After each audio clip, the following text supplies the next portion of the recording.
అందరికీ నమస్కారం అండి. మేము విజయవాడ నుంచి వచ్చాం. మొన్న లాస్ట్ వీక్ బేబీ బాయ్ పుట్టాడు మాకు.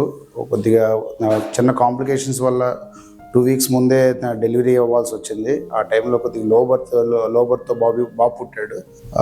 అప్పుడు సాహితీ మేడం ఇమీడియట్గా ఇక్కడ కిమ్స్ కర్డల్స్లో జాయిన్ చేయించి బాగా పర్సనల్గా కేర్ తీసుకొని బాగా మళ్ళీ 1 వీక్లోనే మళ్ళీ వెయిట్ మొత్తం రీగైన్ అయ్యేటట్టు బాగా కేర్ తీసుకున్నారు. 24/7 ఇక్కడ డాక్టర్స్, నర్సులు అందరూ ప్రతి నిమిషం ప్రతి 1 అవర్కి అప్డేట్ ఇస్తూ మాకు చాలా ప్రతి 1 అవర్కి పాజిటివ్ మోడ్లోకి తీసుకొచ్చారు.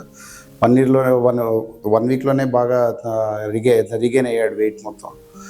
ఈ ప్రాసెస్లో డాక్టర్స్ ముఖ్యంగా సాహితీ మేడము, బాలకృష్ణ గారు, రూపేష్ గారు చాలా అప్డేట్ చేస్తూ ప్రతి నిమిషం బాగా హెల్ప్ చేశారు మాకు, ఈవెన్ మా వైఫ్కి కానీ నాకు కానీ. సో హ్యాపీగా ఇప్పుడు 1 వీక్ తర్వాత మేము బాబుని తీసుకెళ్తున్నాం. ఈ హ్యాపీ మూమెంట్స్ అందరికీ షేర్ చేయాలని అయితే చేస్తున్నాం. థ్యాంక్స్ టు కిమ్స్ కడిల్స్, సాహితీ మేడం, బాలకృష్ణ గారు అండ్ రూపేష్.